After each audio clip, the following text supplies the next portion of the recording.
What's up, guys? Welcome to episode 59 of the Let's Talk Nerdy podcast. On this episode, we are talking Ghost of Yotei, Gravity Forge, Dragon Ball Sparking Zero, and Hell Is Us. It's not as if she were a maniac, a raving thing. She just goes a little mad sometimes. We all go a little mad sometimes. Is that the song that goes, I'm maniac, maniac? Is that song? If I'm not back in 5 minutes, just wait longer. You are now tuned in to the Let's Talk Nerdy podcast. I love it when you talk nerdy to me.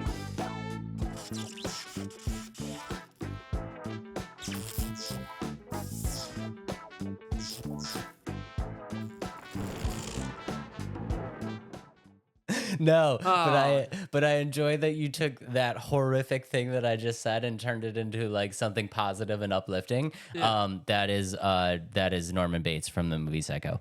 Oh. Because it is officially spooky season. Spooky season. By the time this is released, it'd be October 1st. I watched Psycho yesterday, There so you that go. was I was like, oh, I forgot how good that line was. Yeah. Okay. Yeah, I've never seen it. Throwing a mixed bag at you. I'm not gonna it's lie. really confusing me. You're giving me movie quotes and you're giving me song lyrics. I don't know which to go towards anymore. Listen, here's the thing though. I've gotten a lot of feedback on how we started with a quote and then you guessing. And at this point, people are just assuming that you're not gonna get it, and they're almost kind of disappointed if you do. Oh. Yeah. Oh. It's okay. officially become a thing. So really, you're just doing things you know I won't get anymore, and yeah. I might be doing that a little bit. Okay, whatever, Dave. I see how it is. But what's going on?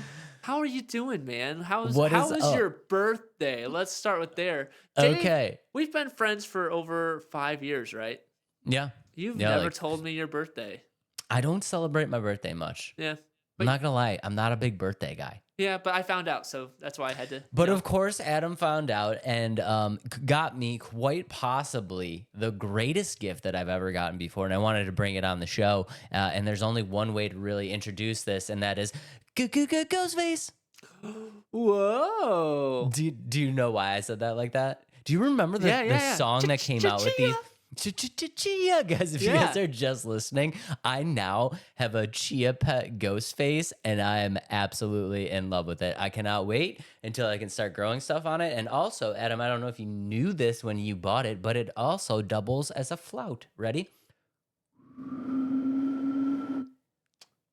Bravo, Dave. I did not know it doubled as a flout. What? I didn't know a flout was a thing. Is that an instrument? It's a flute. Oh, but okay. I think a flute is just a flute that only has one tone. Okay. I like it. But anyway, Adam, thank you very, very much. You're welcome, man.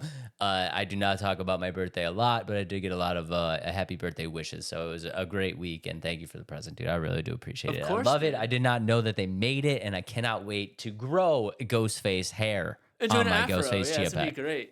It's gonna be great. Okay, how well does Chia Pets actually grow? I've never actually owned one.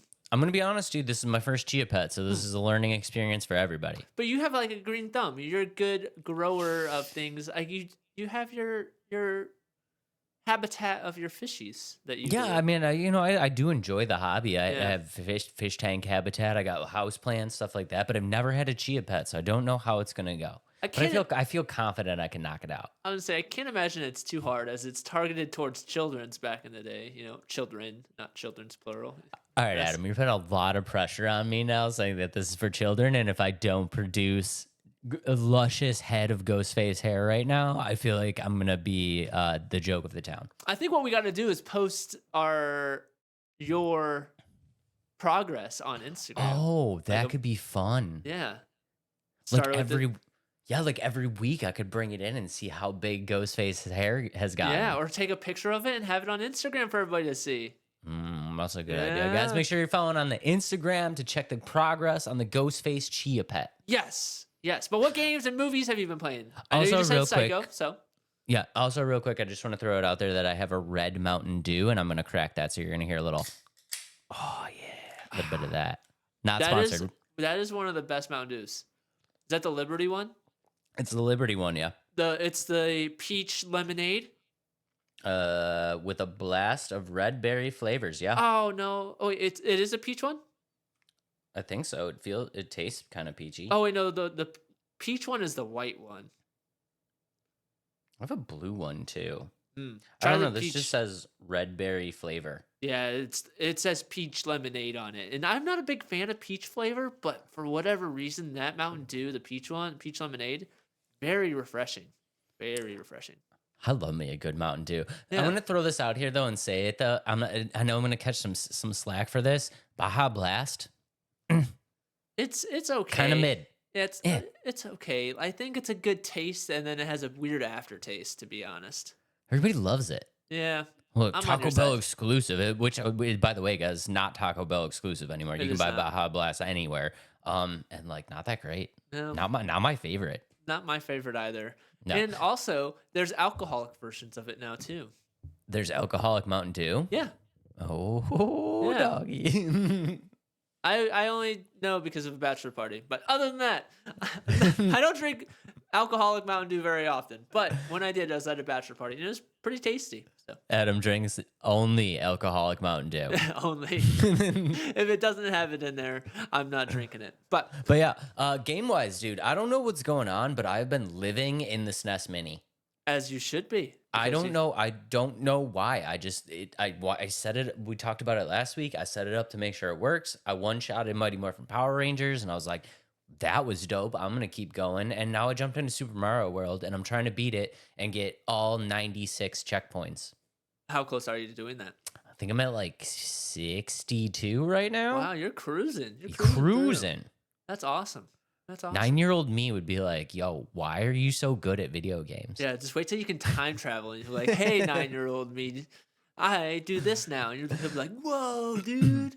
I'm On just his like little standing. hoverboard. Yeah. Yeah, I'm like standing over 9-year-old version of me and just being like, you missed the purple switch palace, dummy. Yeah, kick yourself. And then all of a sudden you have brain damage after you kick yourself. We are getting But- deep into the lore of time travel right Yes, now. we are getting deep into some random tangents tonight, too. We have Yeah, a lot to but- talk about. So that's what I've been playing. Adam, what have you been playing? I have officially dove into Prince of Persia: Lost Crown, Mask of Darkness DLC. It definitely took me a good 2 hours to shake off the rust a little bit, but I'm back. I'm doing a little bit better. I'm really enjoying it. Again, just the overall aesthetic of the game, the combat mechanics is all so fun, and I'm really excited to keep playing that. I actually played it on the bus going to for work. So shout out to Bailey. She let me borrow her work computer to play video games. Hopefully she doesn't get audited, but that's what I was doing on the bus trip. Movie wise or TV show wise, I actually watched the live action One Piece. It's actually pretty good. I don't know much about One Piece, the anime and things of that nature, but for me, watching it blindly, I enjoyed it, and I might watch the anime version, but I know it's so long. I think it's one of the longest standing anime out there, I believe. I believe so, yeah. But so I watched that. And one other thing, this is kind of a random thought. I want to see more. We're going to talk about some great games today, but I want to see more about the games that Sega announced in that, was it Summer Games Fest, where they were like, oh, here's Jet Set Radio, Crazy Taxi. Like, we haven't seen. Oh, the Golden Axe remake, yeah. Yeah, we haven't heard anything. So Sega, speed along. I just want to see a little bit more on that. I was thinking about that today when we almost talked about Sega on this episode, but we decided to talk about other things. But yeah, Sega, let us know what the status is on these great games, or if anybody knows anything on it, let us know. I mean, I don't want to be a stick in the mud, but like a lot of these are remakes. You know what I mean? Yeah. Like remakes don't take very long. Jet Set typically. Radio's new. It's a brand new storyline and everything. So I knew that one. Yeah, but you know what I mean. Yeah, I know what you're saying. You know, it feels like it's taking way longer than it should. Right. But what do I know in terms of game development? And then moving on, a little bit of announcement for us, something that Dave and I are very excited to bring to the Let's Talk Nerdy realm of content, and that is our new live stream series. I guess we kind of have a name. We have a name. The We Hidden own Gem. it. Yeah, the Hidden Gem Hunt. It's where we're going to play demos of various games and play them live and give our feedback whether it's a game that is worth playing or it's a complete dud. But yeah, that's what we're going to start doing. So if you have any suggestions of games that you'd like to see demoed before either buying them or putting them on your hard drive, let us know. Super, super excited for this series. So if you guys are not subscribed, hit the subscribe button right now, please. And if you are subscribed, make sure that you hit that little bell with all notifications and stuff like that, so you know when we'll go live. Because we're gonna get live. You're gonna get live notifications now, which is exciting. And the first one will be at the release of this video. So the day this is released, so next Thursday. What date is that? The 3rd? I didn't even look at the date. Yes, the 3rd. What a guess. October 3rd. No specific time yet. Well, there will be by the time this is released, but we're going to play Half Sword. It's a physics-based sword fighting game that I'm excited to try. So we'll see how it goes. While Adam is playing, will be mimicking his every movement with my Master Sword. Ooh, I like it. Get ready for that. Yeah, get ready for Dave's stream to break because he hits his computer on accident. But that's okay. How dare you challenge my swordmanship like that? I'll challenge you to a duel. But okay, moving on. Let's get started. We have a lot to talk about with a lot of these games. Dave, I know you're very excited for our first game of the night. Ghost of Yotei. Ghost of Yotei. Yotei. Ghost of Yotei coming out in 2025. Dave, let's hear it. Let's hear it now. Super excited for this one, guys. Not going to lie. I am super excited for it. We can go ahead and roll the trailer because of a little bit of a longer trailer. But yeah, we talked about it a little bit on the last episode, and you guys saw my reaction to learning about this game coming into fruition live. And that excitement has kind of carried over into this episode of how excited I am for this game, because honestly, I know there's honestly kind of like a little bit of a mixed bag here of people that are excited and people that are kind of disappointed, and we'll go over a few reasons why. But I am very much on team super excited for this, and one of the major reasons is like, I'm just excited for the fact that this is going to be the first time that Sucker Punch has actually been able to build a game for PS5 hardware. And fans of the original Ghost series, if you remember me talking about the original Ghost series, I was kind of blown away by how the game looked and how it controlled and stuff like that. And to have a game of that level on the PS4 now just be focusing purely on the PS5 hardware, I think this game could quite possibly be like the best looking game we've ever seen on the console. I would definitely agree with you. And even knowing these are just cinematics, yes, there's going to be a little bit of scale down from it. I don't think it's much. I think the visualization, even from Tsushima, it was so good, so well done. I think it's going to be even more exacerbated or more of a show playing the game, and I think that's really cool. Yeah, and I think you're going to finally see like somebody kind of, I don't want to say take it to the next level, because developers have obviously been making great games for this hardware, but I think this is kind of, we're getting to the part where developers are now manufacturing games that are stretching the hardware to its limits. Yeah. You know what I mean? I don't think anybody's kind of like gotten close to that yet. Mm-hmm. This might be a game that kind of pushes the PS5 to its limits and sees like what it can actually handle, you know? Especially with the release of the PlayStation 5 Pro.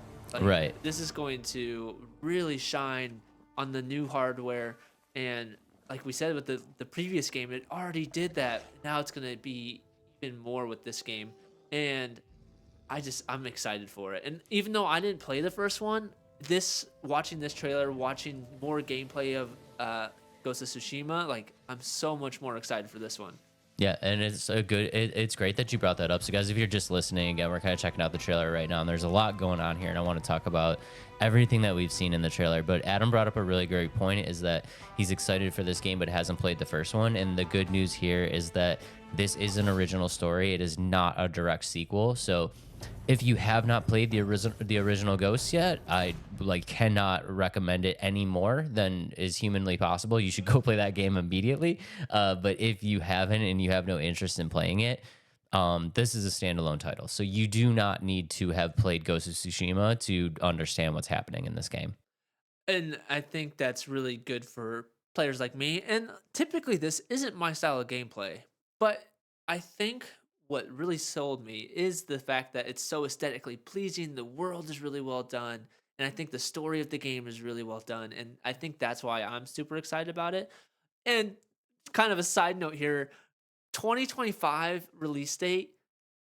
Next year is going to be the year of gaming for who knows how long. Like with this game coming out, GTA 6, and so many others that we've talked about, it's going to be like the flagship year of video games because of what's coming out.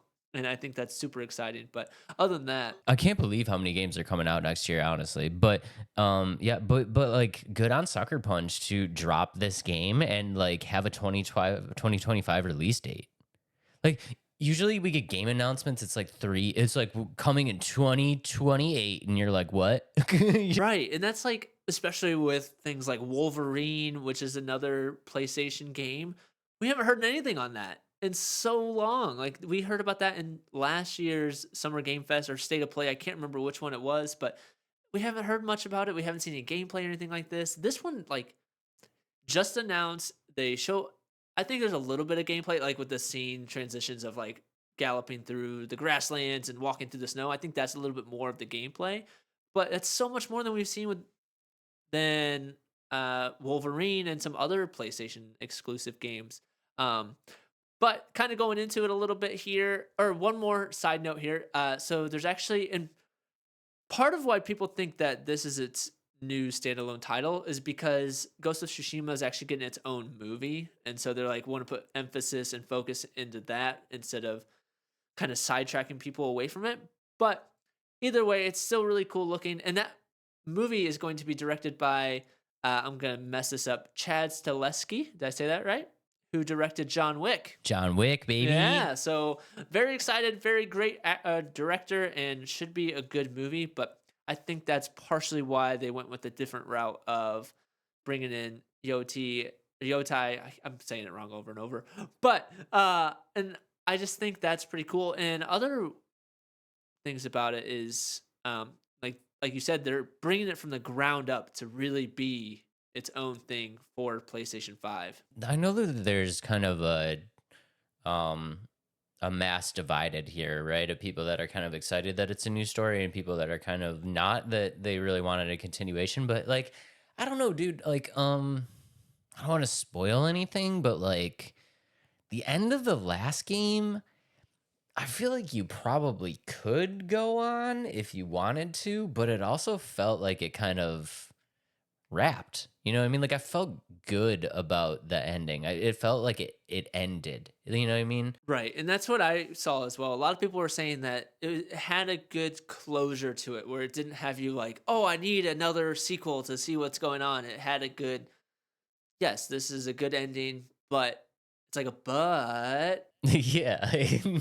Yeah, like they could go on if they wanted to, but it had a good ending to it. To me, it just always felt like Ghost of Tsushima was going to be a one-off because the ending made it seem like that was the end. Which was part of the reason why I was so excited when we saw another one. You know what I mean? So it's like I didn't think that this was going to get a 2. You know, it was never really, it never felt like it was set up to have a sequel. So I'm kind of I'm glad that they've made an original story here, and now they've opened the door to be able to do this over and over and over, because what they're saying is like, we're not doing like a Ghost of Tsushima series, we're doing a Ghost series, and you're going to be getting a bunch of Ghost games that all have the same feel, the same vibe, a little bit of the same lore, but they're all going to be their own separate stories. And it's like, dude, you could do that for forever, and I would love it.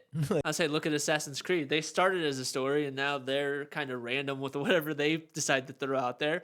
However, there's a little bit more quality right now. So Ghosts do not transition to the rinse and repeat of Assassin's Creed, but they're still good games. Don't get me wrong, but I think it's more of a Call of Duty situation where they just start releasing stuff now. I mean, once you get to 13, it gets a little bit crazy, but going into the setting a little bit, like we said, or we didn't really say much about it yet. The new setting is taking place around Mount Yotei, which is an area Ezo. I feel like you nailed it. Yeah, Ezo, which is modern day Japan's Hokkaido, and it's taking place in 1603, and you get to play as Atsu, a Ronin. Nailed it. Yeah. So this is going to be taking place in 1603.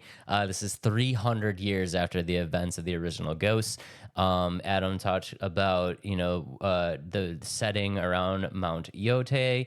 And I think what's really cool about this story is if you listen to the trailer, you're kind of getting painted a picture here, right? So in the original Ghosts, it was very much like these very controlled, very disciplined kind of clans. This doesn't feel like it's gonna be that, and they've kind of set it up so that like this area is kind of like the wild, wild west. They say in the trailer, like people come out here to hide. Yeah. So I feel like this is gonna be like a very less controlled area, a lot like like cowboys in the wild, wild west, man. It's just gonna be kind of like no holds bar out there. Yeah. And so you are going to be Atsu, and she does appear as a Ronin, and basically I had to like kind of see what was going on here. But if you don't know what a Ronin is, like a Ronin is essentially a samurai without a master. They're really just kind of like a sword for hire, Yeah. if Like a that makes mercenary. sense. Yeah, like a mercenary basically. And they do say in the trailer, which I think is really cool, the hunter becomes the hunted, right? So the premise of the game, I believe, is that you're going to be going out there, and then like all of these other Ronins are also trying to like take you out. I don't know why. I don't know what you've done. I don't know why. But you see like the wanted poster of her in the trailer.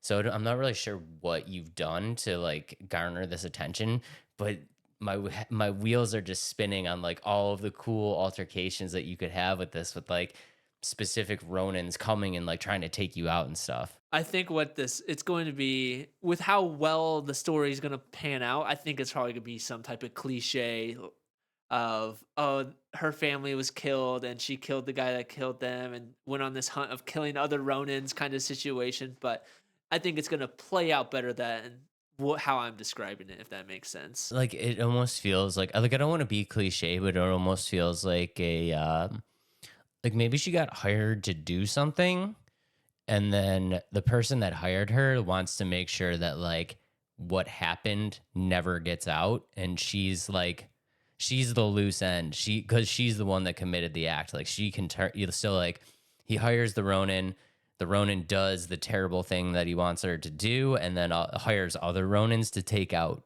her. That's kind of what I was getting from it. Or something went wrong, and she killed the wrong person. Who knows? It's up in the air on what the story's actually about, but that's my thought, is it could be like a family situation. She killed the wrong person, and then people are sent after her, but who knows? Did a little bit of a deep dive. I really kind of went down the rabbit hole to try to find the storyline here, and you can't really find it. So good on Sucker Punch for not, leaking it out, but that's kind of what I think. But I mean, regardless of the story, if you are a fan of the original Ghosts, you kind of know what you're getting into already. And regardless of the story, like the original story was great, so I don't have any like worries that they're not going to produce a great story. And just to get into that world now, like I know it takes place 300 years after, but like to get back into the Ghost world, I'm just super excited about it. And they've introduced some really cool new features. Number one, you can see this in the trailer, is the dual wield. I am super excited for the dual wield. And they're introducing guns, which I think you might be a little bit more excited about. Yeah, I'm curious to know how that is. I wonder if it's not going to be so much that you just sit back and snipe, or it's going to be, how there's like some, well, it's a musket. It's like a longer musket. So I can't imagine it's like a quick draw situation. So it's probably going to be a little bit more methodical on how you use it, I'm guessing, where you can't just go and start quick drawing some sworded assassins and things like that. But that is a really cool element. I'm curious to see how much of that really is an effective weapon in the game. And then they are also adding Kusari Gamma, which is like the spinning blade. I don't know if you saw that. Yeah, on the chain. Yeah. So that, I mean, I don't know. The way that I was kind of thinking the guns might work, just to jump back to the guns real quick. Bloodborne did this with like the parry system, where you literally just have like a parry button and it pulls out the gun and like quick fires.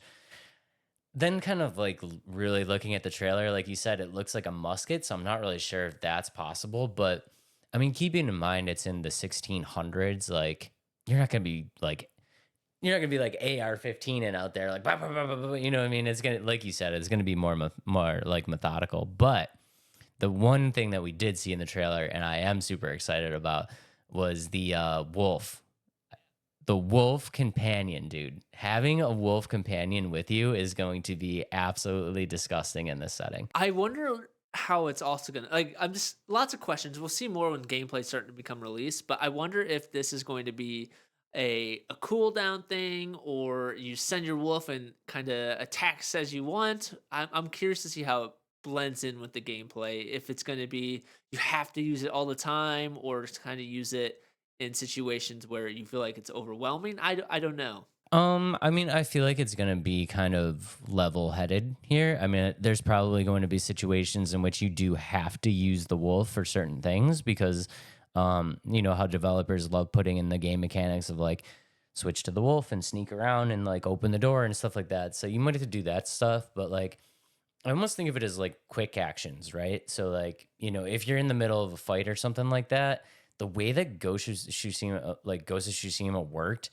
you get a lot of like duels and stuff like that too. So I feel like there's going to be instances like especially in these like main duels and stuff like that where the wolf is kind of non-existent, and then in just like general kind of combat maybe you can like set your D-pad to like have the wolf quick attack or something like that. But I don't think it's going to like disrupt gameplay.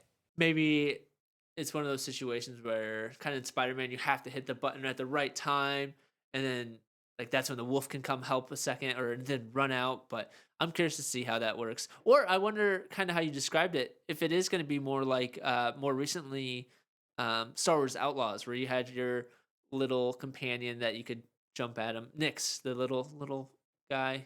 They can have like blow up stuff, attack people, fetch things for you. I wonder if it's gonna be that kind of situation too. That's the closest of, you know, like because I know you didn't play the original, so that's probably the closest like you would like recognize. That's the closest one. Other things about it, they had promised that with this new development of bringing it strictly for PlayStation 5, like using that as their baseline now.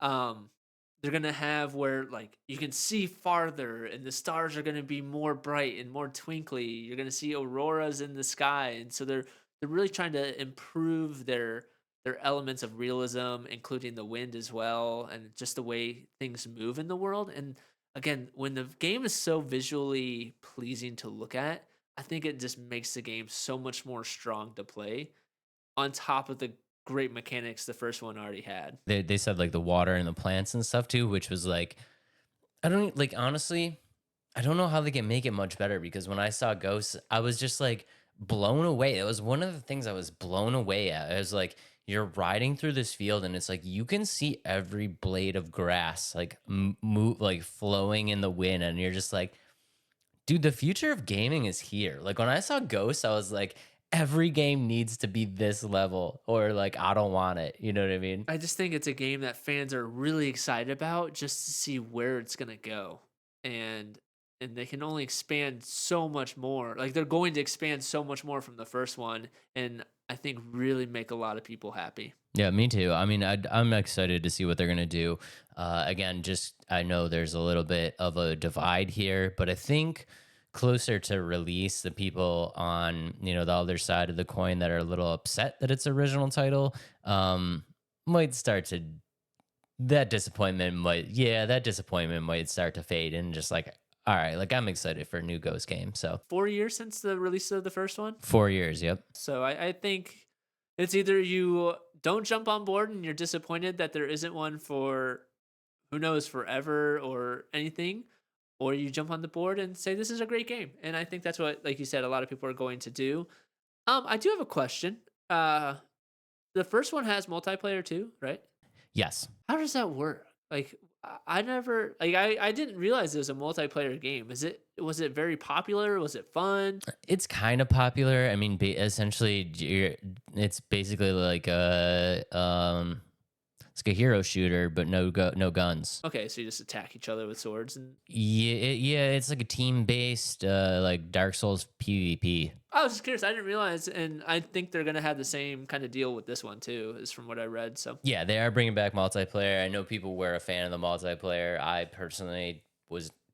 No, it's not that I wasn't a fan. It's just like I'm not really a big online multiplayer person anyway. So like in a game, especially like that, I was like, but the option is there. They're gonna expand on it a little bit. Nothing too crazy, but it is still an option. yeah, let us know if you're excited about Ghost of Yotei, and if I don't know, just let us know if you're excited. Let us know down in the comments if you're excited. Ghost of Yotei comes out 2025. It looks absolutely amazing, and I do think it is going to be the game that pushes the PS5 hardware to its limits, and we can see what this thing can actually do. Exactly. And with that, Dave, PlayStation has had its fair share of games that have pushed the limits of all PS consoles, which is why we're going to take a look at some 9 games of PlayStation exclusives, and we're going to play Keep or Cut PlayStation exclusives.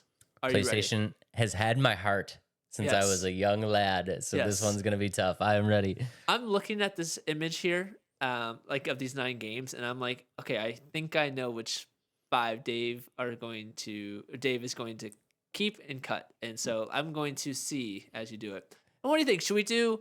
You take one, you cut one, you take one, you cut one. Do you want to do it that way? Yeah, sure. Yeah, okay. We can do that. Yeah, okay. Gotcha. So here is the image of the 9 games here. We'll say them all out loud so everybody knows them if you're just listening. So on this chart here, we have 9 different games. We have Uncharted, Ghost of Tsushima. I thought it was appropriate for which game we're talking about. The Last of Us, Infamous, Bloodborne, Ratchet and Clank, Spider-Man 2, or Spider-Man in general, Little Big Planet, and Horizon. So I'm gonna make people so mad. And I think I think I know it's fair to say which one is staying on this list from the jump. But Dave, what is your first keep game? First game's Bloodborne. Oh, I knew that. Okay. Yeah, there's no questions asked. Easy. Okay, what's your first cut? Oh, people are gonna be so angry. First cut is Horizon, bro. Horizon, really? I'm done with Verizon. I didn't get into Horizon. I just didn't. I don't know. It was fine, but it was like, I don't know. It just wasn't good. You don't think it was good? I think you're gonna make some people very mad. This game is one that got Game of the Year, right? At one point, I don't understand it. Why? Why did it garner all of this attention? I don't know. People could say the same thing about Bloodborne, Dave. That's not right. I'm just kidding. Okay. All right. What's your next keep? Oh, dude, this is so hard. All right, I'm keeping Ghosts. I gotta keep Ghosts. Yeah, I'd say we just talked about all the praise that it got. So yeah, Ghost of Tsushima. Just the mechanics of that game were so well done, and like I said, I've never played it, but just watching it and the smoothness and the game itself, the aesthetically pleasing world, I agree. Has to be up there. All right, next cut. I gotta cut 5 of these. You gotta, let's cut 5 and keep 4. Cut 5, or the way we have it set up, I think you have to keep 5. I can keep 5. Yep, you get to keep 5. Okay, I like that. Yeah. I'm gonna cut Little Big Planet. Whoa. I'm gonna do it. Why? I think that's a crazy cut, but this is your type of game, so. I love Little Big Planet, but it had its time in the sun. Yeah.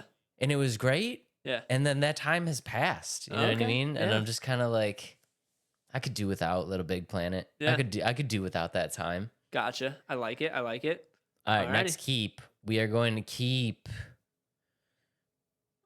Uncharted. Uncharted is kept. I gotta keep Uncharted. I think that's a fair one. Again, just one of those games that really blew a lot of people away. I'm gonna make you so mad. I know which one you're gonna cut. I'm fine with it.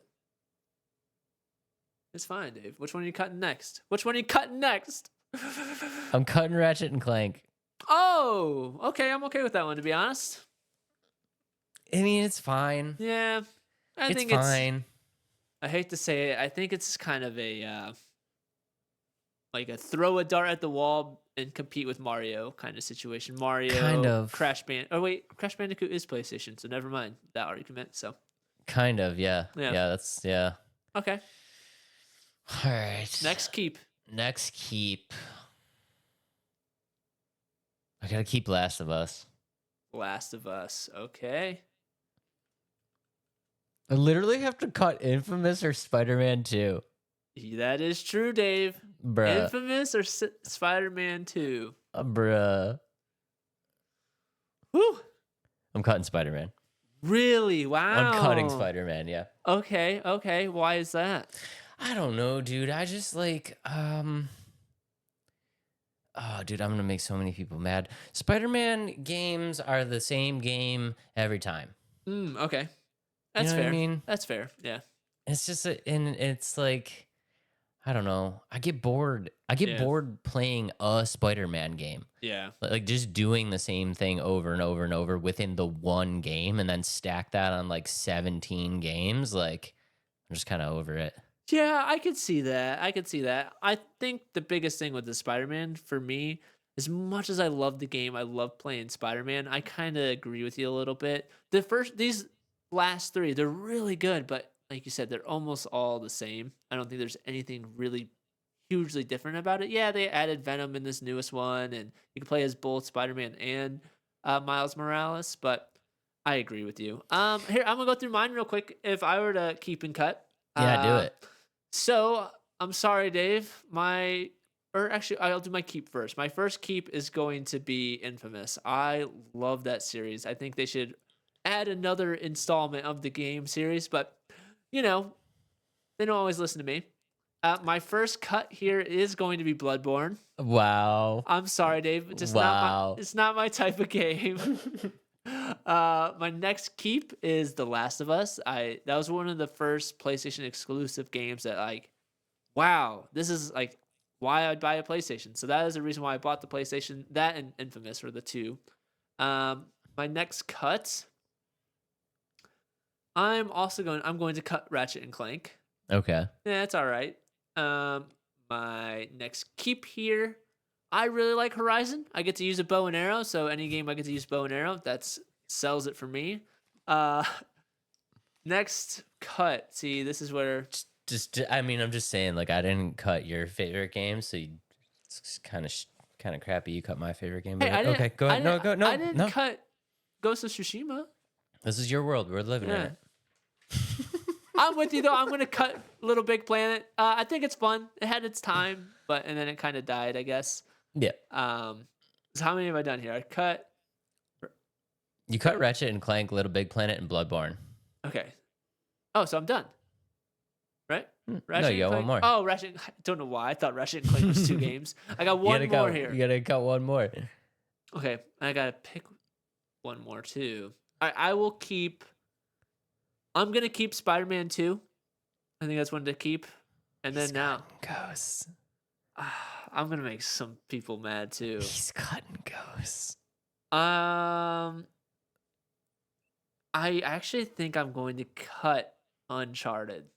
What? I'm gonna cut Uncharted because no way. I don't know Uncharted. I really don't. I don't know it as well as I think I know Ghost of Tsushima so much more than Uncharted. I've never I've watched the movie, yes, but I've never played Uncharted. I've never watched any gameplay on Uncharted, and so I feel like it's unjust of me to pick a game I've never really looked into. But Ghost of Tsushima, with how well done it was and how good it is, I'm gonna keep that one. I'm not going to argue with you, but I just want to throw out there, with as much as you love shooters, I'm so surprised you've never played Uncharted. You should play Uncharted, dude. I think you would love it. A lot of people have told me that, actually. My friend Drew, he actually recently played some of them, and he's like, yeah, you should play it. But man, my list is so long. I only have so much time in a day. But let us know in the comments which of those PlayStation exclusive games you would be cutting and keeping. I hope we didn't make too many people too mad. But Oh, I'm they're sure, gonna let us know in the comments. I they promise are you. for sure gonna let us know. And let's move on to our next game of the night, Gravity Forge. This is by Relay, and it has no specific release date, and it is developer's first game, which is a third-person horde shooter. Let me go ahead and pull up the trailer here. I thought this game looked pretty cool, and I thought it'd be fun to bring to the table.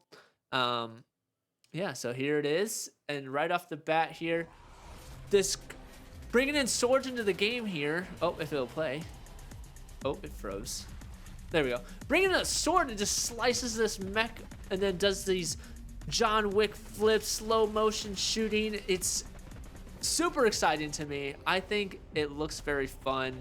Yeah, it's just a horde shooter, but the one thing with the horde shooting, or what makes this different, is the fact that you can manipulate gravity and slow down time, it looks like, and I think that's such a cool element. And so if you're just listening, there's just tons of little mechs, and you play as this, what is her name? I'm blanking. You play as Elsa, who is assassin, and yeah, it's kind of has some kung fu, gung fu situations, and you saw her running on the wall. You can play, it's multiplayer. What are your thoughts, Dave? What's the name of that gung fu game that we talked about last time? Spine. It Yes. reminded me a lot like Spine. See, it did me as well. However, like, I felt like this one looks more fun because you remember when we were very excited about Spine. When the first trailer we watched about it, we were like, wow, this is going to be very fun, gung fu, John Wick style. And then we saw like more gameplay and it kind of felt frozen. Like some of the movements, the animations were like kind of frozen. You know what I mean? Like kind of not gimmicky. What's the word? Kind of janky. Stiff. Yeah, stiff. That's what it was. It felt stiff. Whereas this one, okay, I don't think this is perfect. This game's not perfect by any means, and it's a smaller developer, obviously.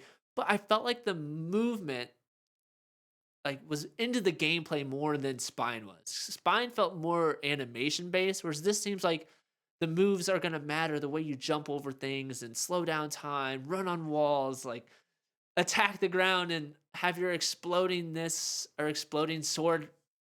I don't know. It just looks a little bit more visually fun to me than Spine did. I'm glad you brought that up because that was like what I was kind of getting at. Like Spine, when we talked about Spine, we talked about it being like kind of lackluster and just being kind of like a game that's going to get real boring because once you enter these animations, you're kind of out. Like Adam said, this feels a lot like a game that you're going to be controlling what would be an animation in Spine. So I know that like I already have a better idea of like the level of enjoyment I would get from playing a title like this, being more involved in it. I do have some questions though, and hopefully you could give me some answers because I had a hard time finding this. Is this a story-based thing, or is this going to be just like a load-in level horde shooter? So it's open world. I don't know if it has specific like a streamlined linear story. Like, however, what it reminded me of in terms of that aspect, I think it's gonna play a lot like Left 4 Dead and Dead Rising, like that kind of gameplay where it's just a bunch of zombies. Well, these are mechs, but bunch of mechs and things that come at you. But I think it's gonna have like a loose story with a couple cutscenes, or just objectives that you have to go complete. I don't know if it's gonna be anything crazy in terms of like story, and I don't know because reading into the story a little bit, essentially what it all said is it takes place in Gaston City, which is a technogenic dystopia combining diesel punk and biopunk elements together, and you play as parkour expert assassin that can manipulate gravity, who is Elsa, and you can play with your squad mates who are treasure hunters, and they say a heist goes wrong, and then biotech's living magnet is coming at you. So right. Yeah. So I was like kind of not sure if this is going to have like a story base to it. And then also this multiplayer situation, like this is multiplayer, obviously. yeah, co-op. Yep. So how does this like gravity control? Because if you guys were just listening, or when we took a look at the trailer, lots of slow-mo. There was lots of slow-mo footage. Like, so how does this like slow motion gravity control work within the realms of like having another player in the world with you? That's what I was trying to figure out too. I think it's gonna be really hard to. I was curious on how they make it work. Does everybody slow down when you do that, or is it a specific area? It's very confusing. But I think like technology nowadays has the capability to like zone in the slow motion, if that makes sense. Or is the slow motion just animation for the cutscene to make it more cinematic? I'm curious to know how that is. However, the way the developers describe it, it's a game that infuses warframes, fast movements, Doom Guy's katana combat, Max Payne's cinematic style with the sliding, the slow motion, and then it also offers puzzles of Half Life and multi-dimensional parkour. So I think they are going to have a slow motion. I'm just curious on how well it's going to play out with co-op. Yeah, that was 100% my question. If you guys let us know in the comments if you got any ideas here, but like I feel like in this situation everybody that loads in has to go slow-mo when you go slow-mo, right? I don't know. Because you'd be in a different like I don't want to get too intellectual here, but you'd be in a different plane, a time like a plane of existence within the timeline. Right. Like You you're know what I playing. mean? Yeah. Like Or if you're playing and you slow down time and it doesn't affect me slowing down time, it's all controlled in one digital world that's been programmed. Don't you think that would screw things up? I'm kind of thinking of like recent games. So Marvel Rivals has a character. I don't remember which character it is, but you have like a time bubble where you can like slow down time, like you slow down people in that bubble, but the game around it's still going fast, if that makes sense. Okay, so then the anti-gravity slow motion isn't really like a time slow motion, it's more of like like a radial, like it affects like an area around you. Okay. So I'm thinking that's how it's going to work. It's like it seems like it's slow motion in time, but it's the characters within that radius, if that makes sense. Yeah. So I think that's what's going to happen. Not so much the world slows down. I think it's an element of specific bubbles are slowing down, if that makes sense. That makes way more sense because Yeah. I was looking at this and I was like, this is clearly Max Payne slow down, like slow motion Max Payne animations. And I was like, how is this going to work as a multiplayer? Yeah, and another one kind of confused me a little bit. So one of the abilities that you'll have is switch gravity, and so that makes the ceiling the floor, and the floor the ceiling, and the walls move and whatnot. Um, does that flip all the enemies? I was trying to pick this out in the trailer. It looks like it's if you switch from the wall or the ceiling to the floor, the enemies are still on like the normal floor, and so you can shoot down at them. That's kind of cool. Yeah. Yeah, so I think that's a really cool element.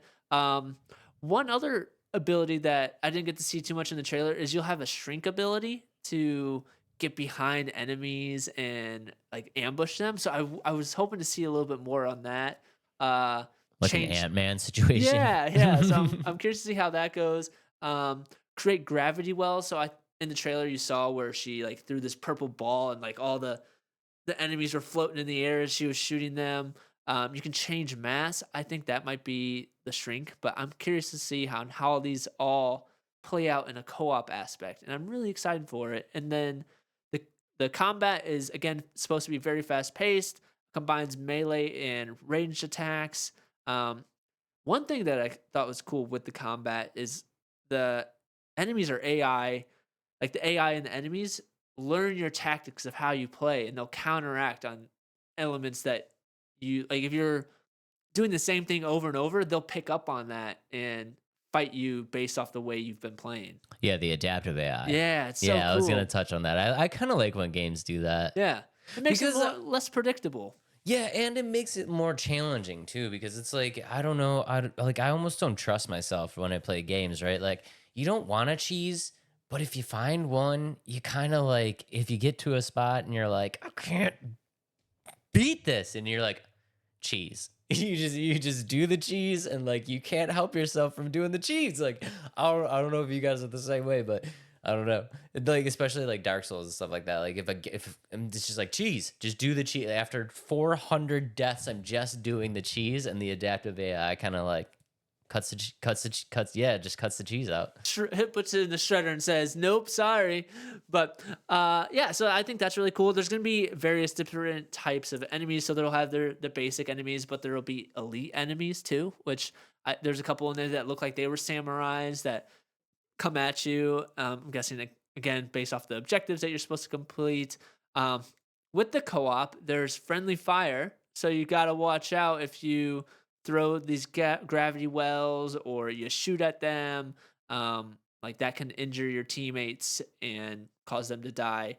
And I'm curious to know how many friends it is that you can bring in. On the trailer, it looked like there's at least two. There's three of the Elsas running. Did I say Elsa? That's not her name. Oh, it is. Okay, Elsa. I was thinking of Let It Go first, or Frozen for a second. I was like, that's not right, but it is. It is Elsa. And so I'm curious. I think at least two other friends can join in with you. I'm curious to know if there's more. Okay, two things. I hope you can turn off friendly fire because I absolutely hate that. I'm not gonna lie. I'm not gonna lie. I hate friendly fire.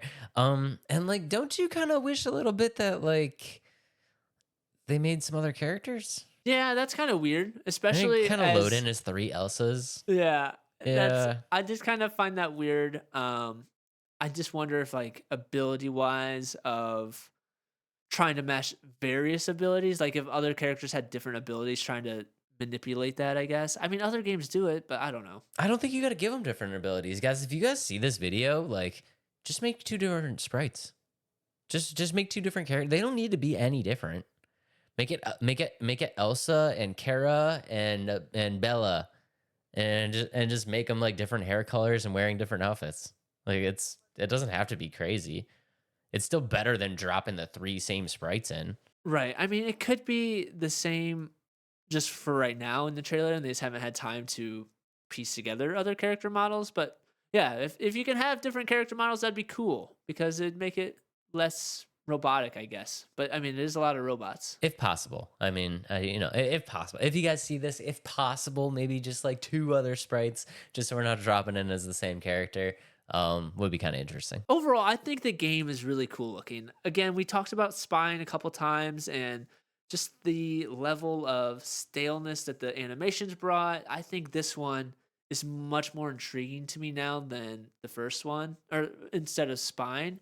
And I'm excited for this one. And there is a playtest that you can sign up for and try to get invited to. So if you're interested in this game, go ahead and try to sign up for the playtest and give us some feedback on it. Go ahead and sign up for the playtest. I am honestly kind of excited for this one. I was excited for Spine, and then I was not excited for Spine. So I'm excited to get a Gung Fu game that's not just a bunch of timed quick event animations. It's gonna be great. And that's not to say I'm still gonna give Spine a chance. So Spine people, if you're watching this, I don't think you will be because we're not actually talking about your game this go around. But I'm still gonna give that a shot. I'm gonna give this game a shot. But let us know in the comments if you know anything else about the game. Are you excited about it? We'd love to hear it. So let us know in the comments below. Adam, that being said, this is going to be a pretty fun third-person shooter, don't you think? I agree. But do you think it's going to turn into one of the greatest third-person shooter franchises of all time? No, unfortunately. Wow. Maybe. I don't know. It looks really fun. I have to get my hands on it to really know. All right. Well, you're safe because it's not on the list. Okay, good. Because we have decided that we are going to do a blind rank of the best third-person shooter franchises ever. Nope, we're not blind ranking. We can do it that way. Either way. No, let's do a this or that. This or that? Okay, I like it. We decided we're going to do a this or that of the best third-person shooter franchises of all time. Adam, are you ready? Ready. All right, your first choices are going to be between Max Payne and Resident Evil. Two games I've never played. So wow. let's just go Max Payne. Going Max Payne? Yeah. Okay, next up. Oh, no. You probably set this up for where the game I love is going to get picked. This is so sad. Okay, guys, I just learned the same information about Adam that you learned moments ago. Okay, your next choice is going to be between Max Payne and Uncharted. Max Payne. Max Payne. Okay, your next choice between Max Payne and Ratchet and Clank. Ratchet and Clank. All right, next up, Ratchet and Clank versus Gears of War. Ooh, Gears of War is fun. I'm picking Gears of War. Gears of War. Okay. Yeah, it's a cool little. I like that game.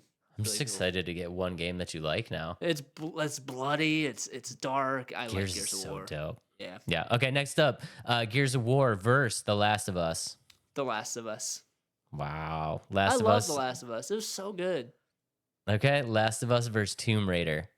Last of Us. Wow. Over Tomb Raider? Never played Tomb Raider. What? Over Tomb Raider? Okay. And then last pick, Last of Us versus Dead Space. Last of Us. Wow. I've never played Dead Space either. Wow. Adam's You literally picked all the games I've never played. Adam's favorite third-person shooter franchise of this list is The Last of Us. It's not a terrible pick, but the Gears fans are gonna be salty, bro. I don't know. I love Last of Us, but over Gears, I don't know. I was so much better at Last of Us, especially even on the multiplayer of Last of Us. I was so much better. But there's so many other games you could have picked that you knew I played like extensively, like The Division. I didn't want to give you Division. I knew that would be number one. If I put Division on there, that's your number one all the way through. Yeah, but like you could have went with like things like Prototype, maybe. I don't know. Watch Dogs. These are some GTA. pretty big. These are some pretty big titles, don't you think? I suppose. I just have never played most of them. All right, guys. Yeah. Let us know in the comments below if you also ended up with The Last of Us. Yeah. It's gonna be great. Yeah, it's a very, very short too. To be like 20 seconds of me. Nope. Yep. Yep. But all right, moving on to our next game. A game that we are revisiting because it's getting so close to release date of October 11th. Dragon Ball Sparking. Yeah, Dragon Ball's. I was gonna say Dragon Ball Z. Dragon Ball Sparking Zero. October 11th, 2024, a booty. This is the greatest thing ever. If you guys are just listening, go to the YouTube right now. Yeah. Go to YouTube right now if you're just listening. I'm struggling to say words. Budokai Tenkaichi. Oh, I still said it wrong. Tenkaichi. There. The next installment of Budokai Tenkaichi, which the last one was released out in 2008. So it's been close to 15 years. And the reason why I brought this game up again is because, like I said, it's getting so close. And the first time we talked about it, we didn't know much about it. But now everything's on the table. The gameplay's on the table. The roster size, the different editions of the game. So let's go ahead and roll the trailer. We'll just start jumping into it. I don't think the trailer's not going to show us anything more than we haven't seen. There's tons of gameplay trailers out there too. But so with this game, like I said, it's coming out on October 11th. Some things to know. Let's go into the game modes, I think, first. Again, that was a big thing that a lot of people were wondering about. Is it going to have a story mode? What other modes is it going to have? And so the game modes that are in the game at launch is going to be episode battles. So that's going to be the kind of like the story, very in line with the source material of Dragon Ball Z and Dragon Ball Super. So those are the two games of the timeline. It's going to have custom battles, tournaments, local multiplayer, and online multiplayer. So diving into the battle, the episode battles, that's the main story, main single player campaign mode. There's 8 players that you can play as. So Goku, Vegeta, Frieza, Giran, Goku Black, Future Trunks, Piccolo, and Gohan are all the main characters that are in this episode battles. Like I said, it's the timeline of Dragon Ball Z to Dragon Ball Super. The one thing that's cool about it, though, is these episodes, you can stick straight to the storyline, or you can make a choice in the game or during the game, and it causes a different ending to that battle, which is really cool. So it shows different elements or different alternate endings to the story, and I think that's really neat. I'm super. That could be the number one thing that I'm like the most excited for, because it's like, you know, I'm a purist, and you know that like when they change stuff, like they change story or they change plot or something like that, I'm kind of like, you know why? But this isn't so much like I don't know. You've already seen these episodes, so like you know how it's supposed to end, and then you just get it's almost like consequence free. It's similar to the Disney what ifs. Like what if Goku didn't die in this battle, or what if Frieza won this battle? What happens next? And the way they describe it is, yes, they'll have these elements of like alternate endings, but they're little different branches that will ultimately bring you back to the next episode battle, which I thought was really cool. It's different paths to the same road. You know what I mean? But like, it's still cool to see like, oh, like a what if, exactly like you said. Yeah, I'm excited to see. It's like, what if Frieza won?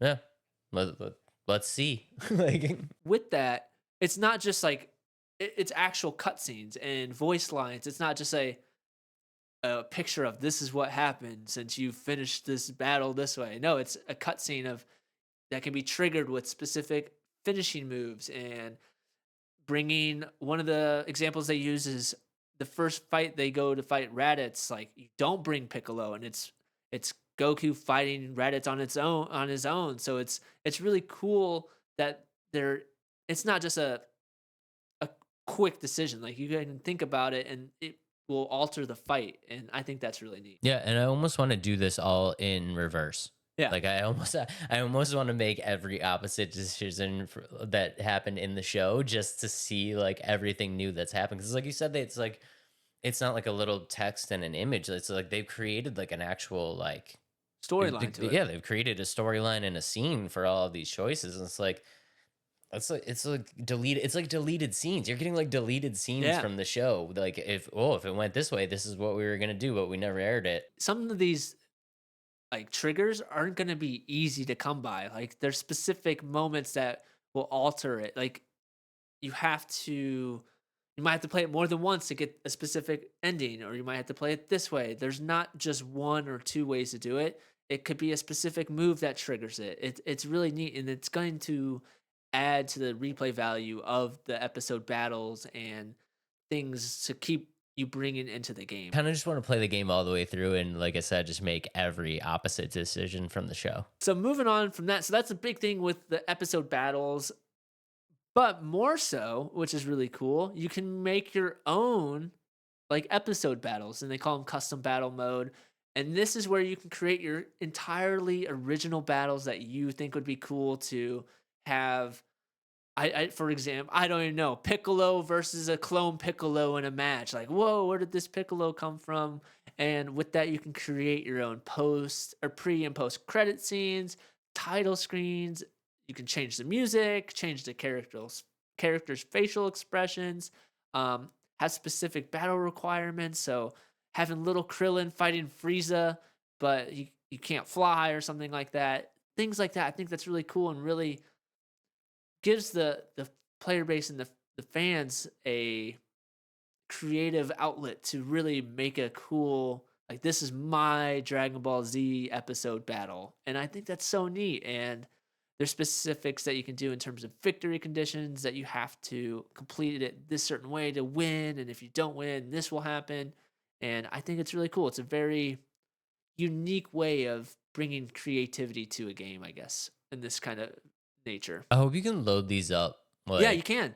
Oh, So, okay. yeah, so if you don't want to build them or create your own, you can load in other people's. The developer will have some that you can fight, but I just think that's cool. It makes it seem like you can create part of the show. I hope it's like Mario Maker where you can like have like level codes or something like that. So you'd be like, yo, I made this cool thing, man. Check it out. Like, here's the level code. In the trailer or in the video of it, you can see, like, you can really get detailed with how the camera moves, zooming into the cutscenes, have some transitions.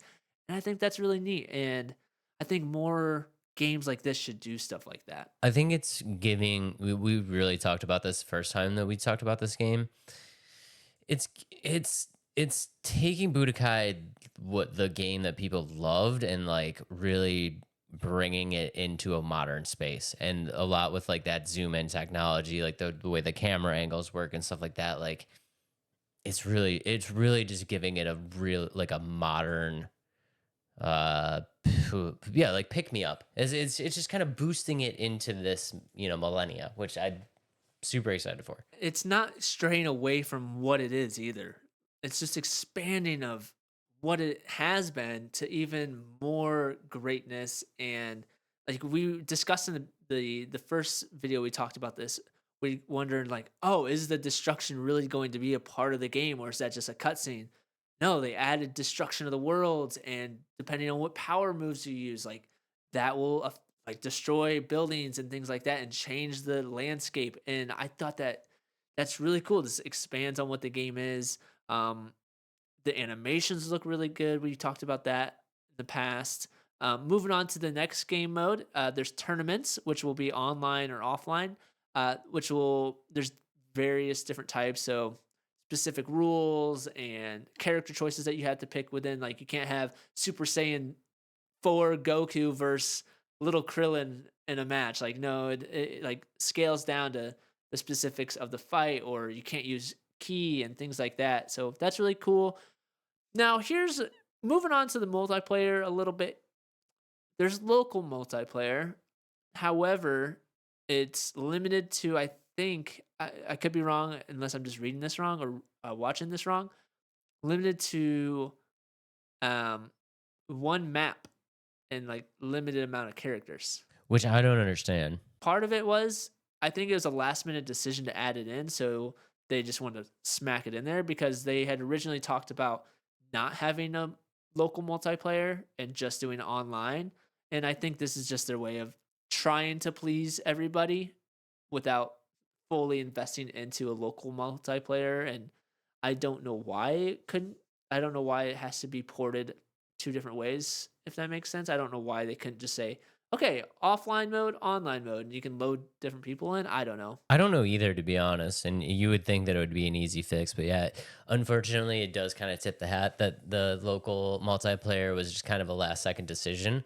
I would say though, like, yeah, it's gonna kind of suck at launch, but like, honestly, guys, don't be like, I wouldn't. This isn't like a kiss of death. Wouldn't be surprised at all if within the first few weeks of launch, you get an update and suddenly there's a lot more characters and a lot more maps available for it. I don't know. And they're definitely not a kiss of death. This game is one of the most hyped up fighting games, anime games, and just games in general of this year. So I don't think split screen is going to kill this game, especially because we're a day in an age where everybody plays online anyway. But it's nice that they even had an afterthought of like, oh, we should throw this in because there's going to be people that want to play with their friends, and that's really cool.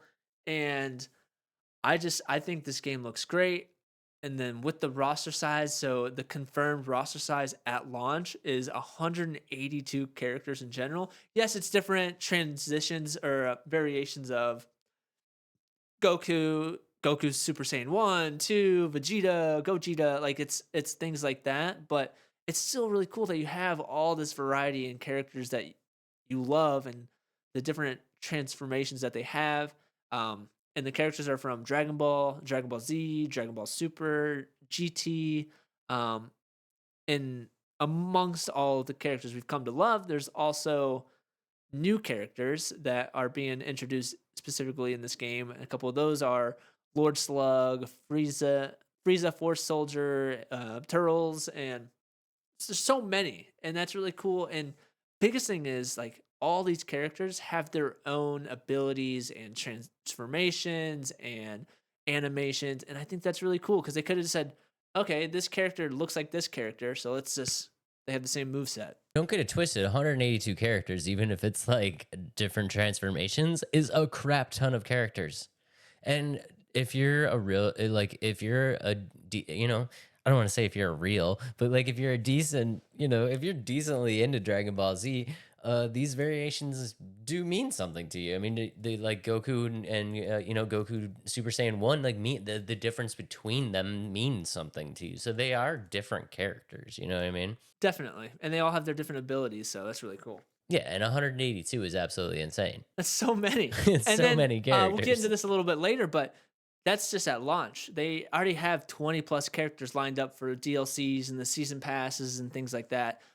With the characters, they have different stats and they vary between characters as well. So and that's another thing, 182 characters, and you had to have a little variations in their stats and things like that. And so the stats there's 5 different sections of the stats. There's the health points, which is obviously their health. Attack is the strength of their hand-to-hand combat moves and things like that, and their strikes down.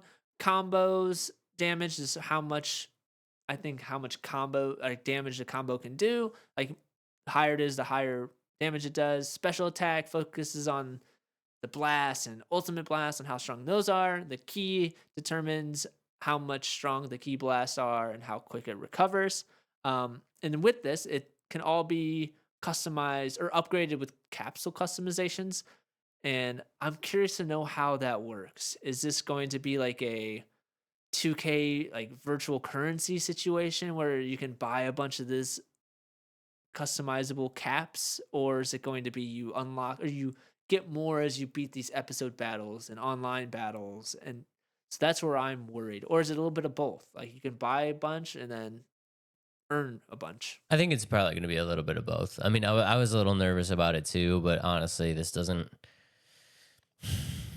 I don't know. Dragon Ball Z has never really felt like a cash grab company. You know, like it's not a cash grab franchise to me. You know what I mean? I don't think so, especially with how like they could have easily said, okay, we're gonna release 75 characters right now, have 10 different DLCs, or kind of how it does with Call of Duty. It's a battle pass, and you can buy this character right away in the battle pass, or you can earn it with the paid version. And for them to have 182 characters from the launch, that's really cool. I just want to know how these characters are being unlocked. Is it through the episode battles? You earn the virtual currency and you unlock them that way. And with that, how long is it going to take to earn this virtual currency with 182 characters? Or is it truly you beat the episode battle, this character's unlocked, this character's unlocked? So I'm curious to see how that's all going to work. Yeah, I mean, I don't see Dragon Ball Z as a cash grab kind of company. I keep saying company, is a cash grab kind of franchise, right? So they're gonna get theirs. I mean, they're gonna get theirs with the DLCs and stuff like that. But I don't think they're gonna be overboard. I really don't. Well, I'm just curious, like, how much time is it going to be to, like, let's say You're saying you're afraid it's gonna be a slog.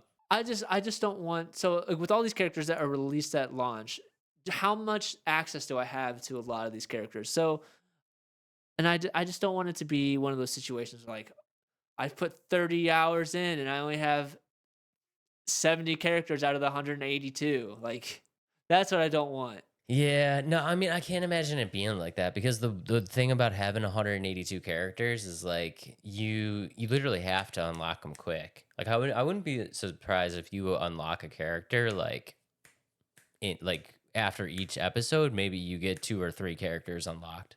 That's what I'd hope, because if you look at there's not much else in terms of the gameplay stuff that I was looking at. But if you look at, actually one big thing I want to bring up here is there's no crossplay between generations of, there's no PC to Xbox, no Xbox to PlayStation 5. It's strictly whatever you're playing on is who you're playing against. And that brought the question of how long will the player base last on specific consoles if that's the case. But I think it's going to last a lot longer than people are giving it credit for, just because it's been 15 years since we got a Budokai game. And I mean, I don't want to be this guy, but like traditional Budokai is dropped on PS2, so like the player base is PlayStation, probably newer player base all over the board, but a traditional player base, like super mega fans, probably PlayStation. If you like. You gotta pick one. Where's it gonna last the longest? I'm probably going PlayStation. That makes sense. That makes sense. And who knows? Maybe they will add a element where it is crossplay. But at the start, they said no plans of doing crossplay. But that's a lot of their games. A lot of Banco games. Namco. What did I say? Bandai Namco. Yeah, that's what I was trying to say. I'm so bad with words today. I struggled. I said booty at the beginning of this. Like, I'm struggling really hard today. But yeah, I just think it's really cool. So there's different editions, and this is what made me question of, is it going to take a while to unlock the different characters? Because let's go ahead and pull this up. Let's start with the standard edition. So if you pre-order the standard edition, you get 6 character early unlock. And so that's where it made me start to question, like, okay, if you're just giving 6 characters away, like, how long is it going to take to unlock some of these? So I'm glad that you brought this up because this is one of the things that we were looking at. But if you're looking at these characters, it's variations, right? So Yeah. I feel like at launch you're probably gonna have at least one playable version of each character in the game, and Okay. the unlocks are gonna be much more of like Super Saiyan 2. You know what I mean? Yeah. Like I think you're gonna get one playable character of each character in the Mhm. game, and your unlocks are variations. That makes sense. I just want to know how fast it's going to be. And I guess I should and yeah, like that's just me. I only have so much time in a day to play games, and I work a lot. I have my own son, my own family. So I just don't want to be sitting here like kind of how I did with the multiverses. I don't want to have to Yeah. grind for hours and hours to unlock some of these characters. But I think you're right. I think it's gonna you start with the base character, and maybe it's one of those things like, okay, you want to unlock this character, you have to win with this character 2 or 3 times, or do this specific Right. move.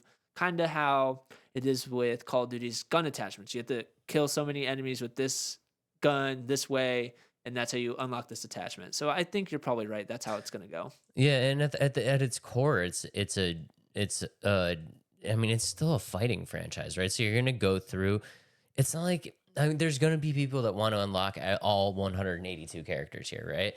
But essentially, it's a fighting franchise. So what you're gonna do is like most people are gonna work through the story mode, and then once they hit the online, they're gonna have their mains. You know what I mean? Like maybe there's only like 2 or 3 characters that they only care about playing online, right? And those are the characters that they want to level up. So like, yes, of course there's going to be people that want all 182 characters, but there's also going to be a lot of just like online, tournament fighter people that are like, this is my main, I want these 4 variations, and that's all I really care about. And so Yeah. that's the standard edition, which is $69.99, and then we move on to the deluxe edition here, which is 99, or it's $100 basically.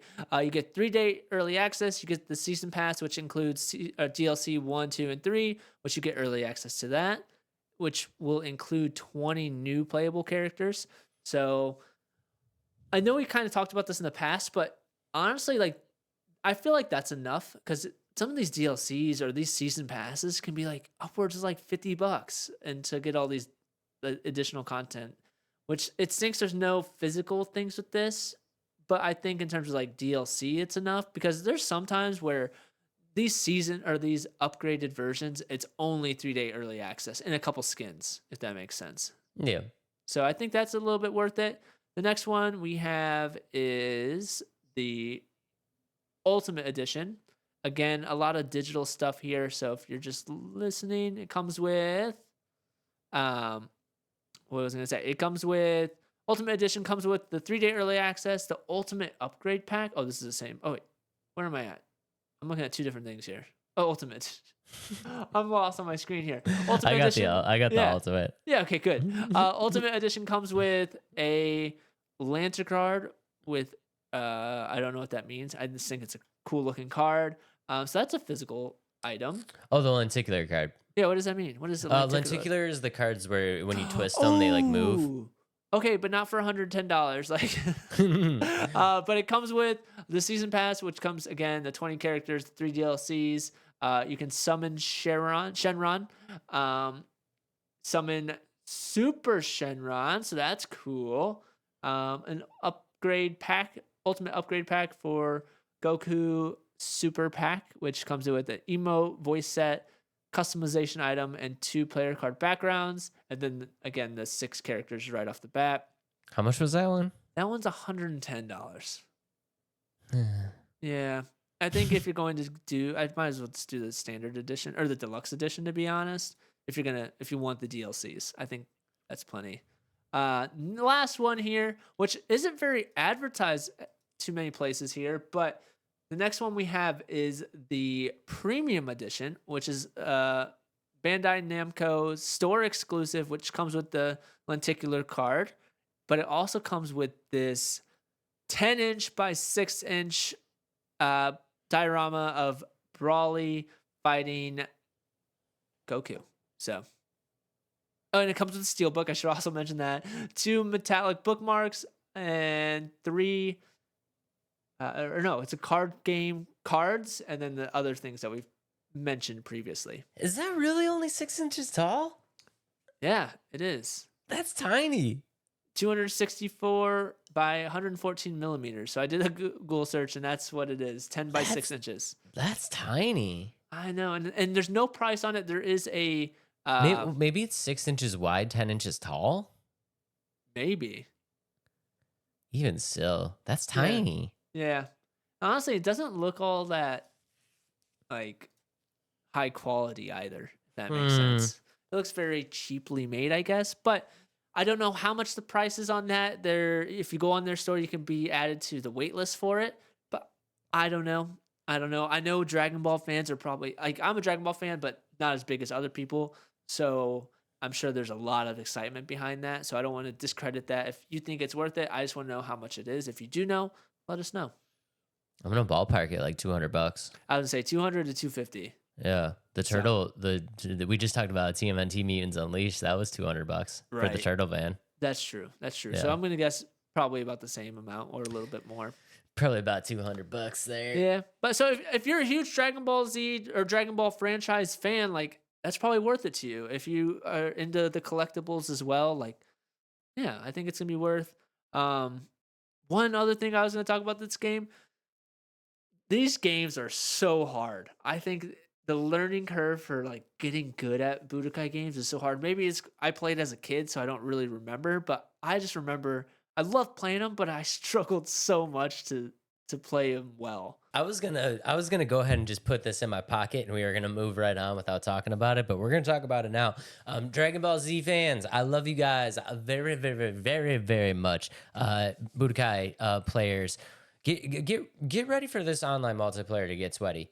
Yeah. If you're dipping your toes in this world and you're not ready, this is like the equivalent of like Super Smash. Yeah. You know what I mean? Like you gotta get good. Yeah. You gotta get good before you even dip your toes in the water. You know what I mean?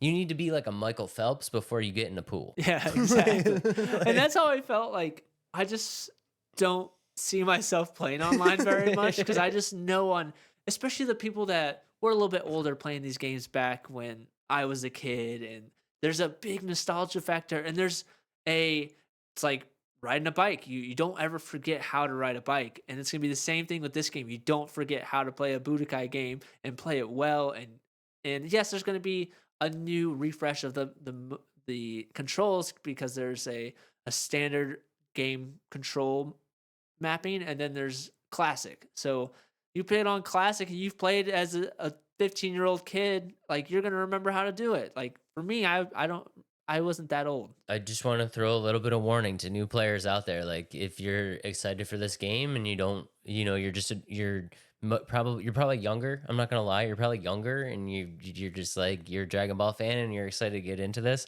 This multiplayer is intense. Budokai players are legit. They will just murder you. The one thing I want to know with the 182 characters, there's a ranked mode online. I'm curious to know like how that rank's gonna work. Like again, we can't have Krillin fighting.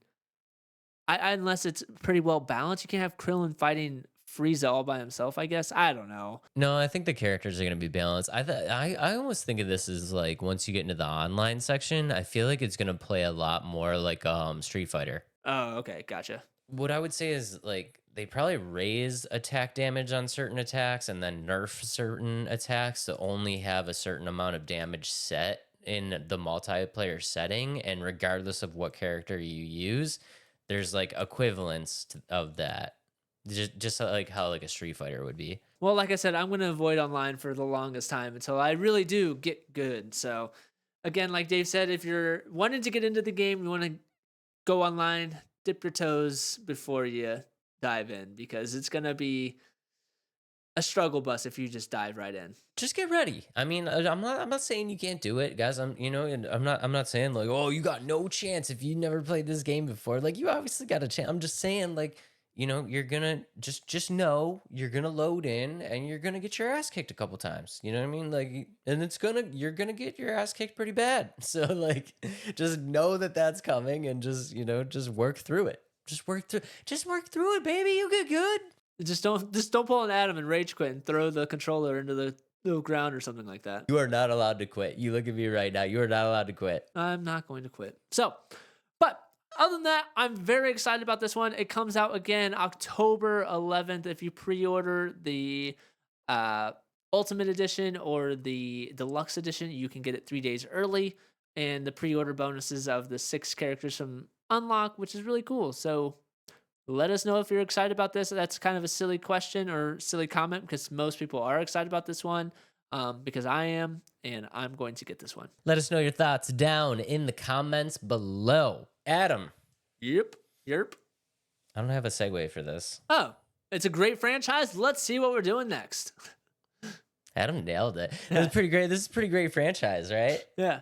But do you think it made it on my list that we will be using in order to guess 8 franchises in 20 words or less? I sure hope so. Nailed it. Look at that. Segue professional. Yeah. All right, ladies and gentlemen, this is guessing 8 franchises in 20 words or less. Adam, are you ready? Hit me. Word number 1, holocron. Holocron.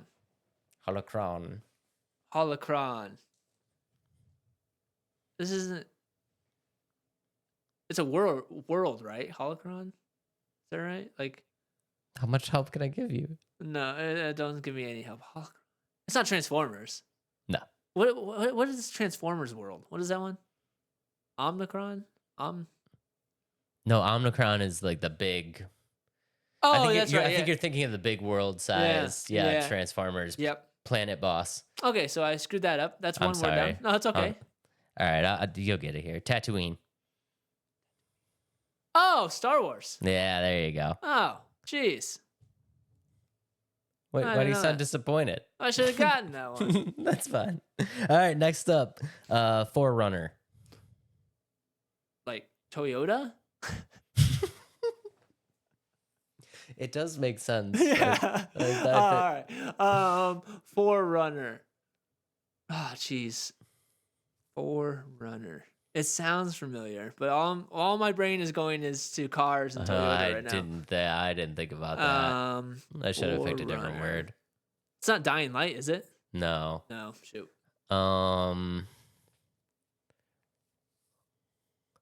Ark.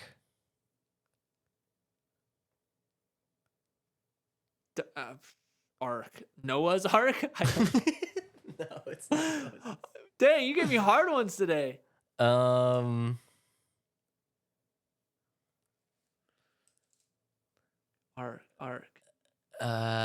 Okay. Ready? Yep. Cortana.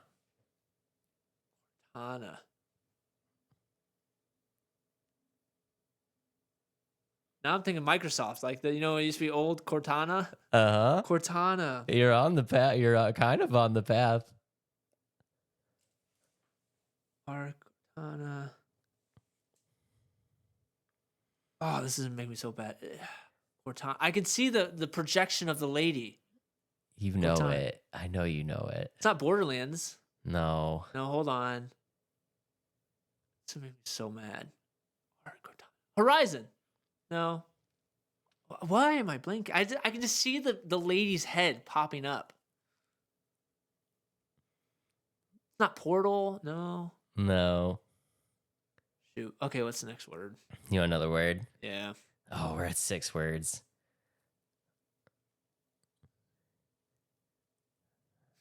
All right, I'm going to tee it up.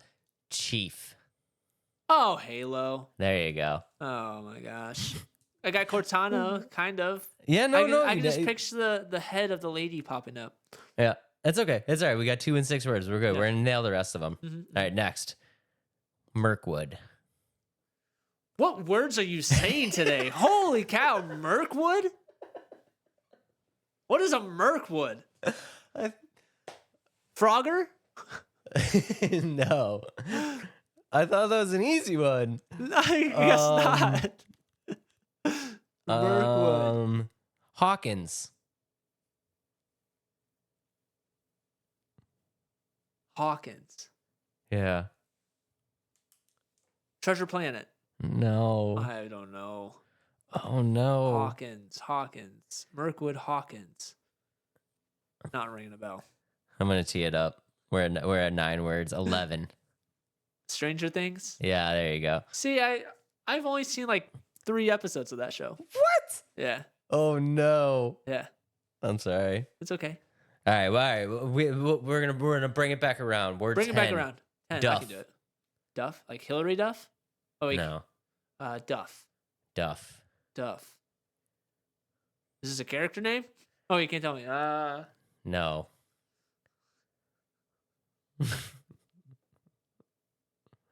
Duff. I'm struggling today. Normally I'm pretty good at these. Duffs. Is that a drink? You're drinking something? I don't know what a Duff drink is. I'm sorry. Duff's drink. Harry Potter. No. Springfield.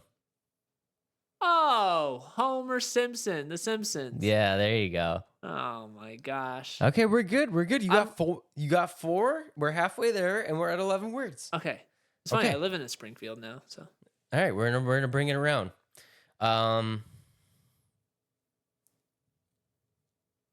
Dundee. Oh, The Office. There you go. Yeah. All right, next. Vigo.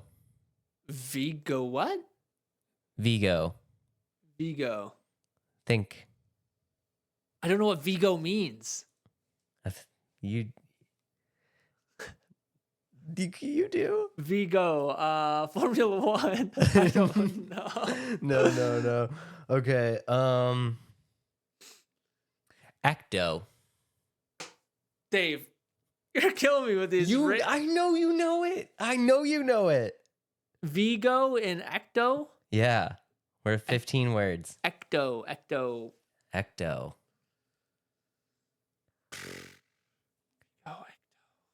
Oh, you're gonna kick yourself. Vigo, Ecto. Ratchet and Clank. No. All right, word 16. Slimer. Flubber. No, you know it. I know you know it. Slimer.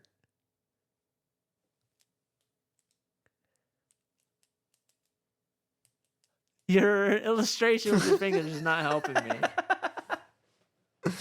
Oh no. Last of Us? No. Resident Evil?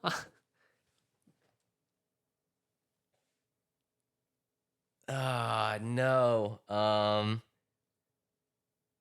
Oh, dude. Digimon, Yu-Gi-Oh. I don't know. Oh